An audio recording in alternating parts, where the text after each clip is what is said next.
তো আমি এখন কাজ থেকে এলাম, কাজ থেকে এসে বাড়িতে এসে দেখি আমার জন্য একটা সারপ্রাইজ ওয়েট করছে, সেটা তোমাদেরকে দেখাই। মা রান্না করেছে ফ্রাইড রাইস, আর কি করেছে মা? ও আর চিলি চিকেন। লাভলি। এখন চটপট খেতে হবে, আগে খাই, খেতে খেতে তোমার সাথে কথা হচ্ছে। আর বাবা করছে এখানে কাজ।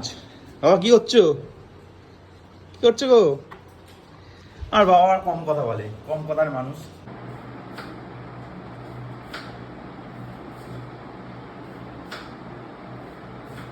তো খাবারটা ঠিক এরকম ভাবে খেতে হবে, তোমাদের দেখাই চলো। একটুখানি ভাত নিয়ে, একটুখানি মাংসের পিস এরকম দিয়ে, তারপর একটু পেঁয়াজ এরকম করে ধরে,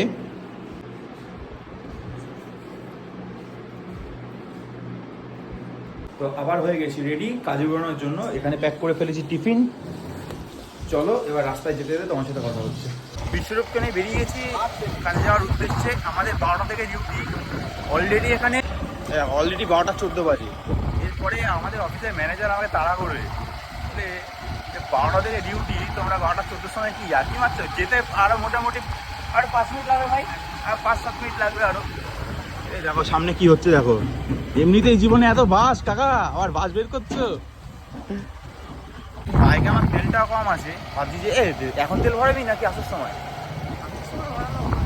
আসার সময় ভরাবি, ঠিক আছে। তাহলে আসার সময় তেলটা ভরিয়ে একবারে ফিরবো। একটা কথা কি বলো তো, মানে আমার সাথে এটা ঘটে, আমি সবার কথা শুনছি, সেইগুলো পালনও করছি, কিন্তু আমার কথা শোনার মতন না মানুষ নেই। মানে আমি বাবার কথা শুনছি, বাবার যত মনে কথা আছে, মায়ের কথা শুনছি, আমার ক্লোজ যে আছে তাদের কথা শুনছি, তাদের প্রবলেমের কথা শুনছি, কিন্তু আমার প্রবলেম যে ভাই আমিও প্রবলেমে আছি, সেই কথাটা আলটিমেটলি আর কেউ শুনছে না। এই ব্যাপারটা নিয়ে খুব চাপে আছে। তো গাড়ি করে দিয়েছি ওখানে পার্কিং।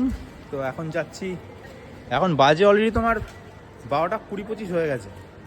তো ম্যানেজার যদি আমাকে দেখতে পাই, দেখতে পাই কটা বাজে, অলরেডি 12টা 23 হয়ে গেছে। এখন যদি ম্যানেজার দেখতে যে পায়, যদি আমরা ঢুকছি এখন, মানে ঝেঁটা দিয়ে তারা করে পায় আমাদের। যাই হোক, ফাঁক দিয়ে বেরোতে হবে, ফাঁক দিয়ে বায়োমেট্রিকটা মেরে চলে যেতে হবে ভেতরে। চলো তো আবার আমাদের তো ফোন অ্যালাউ নেই এখানে, তোমরা জানোই। আবার তোমাদের সঙ্গে দেখা হচ্ছে, কথা হচ্ছে পরে, ছুটির টাইমে কথা হবে একবারে। তো এখন হয়ে গেছে আমার ছুটি, এখান থেকে যাব পেট্রোল পাম্প তেল ভরাতে গেছে, তোমাদের বলেছিলাম।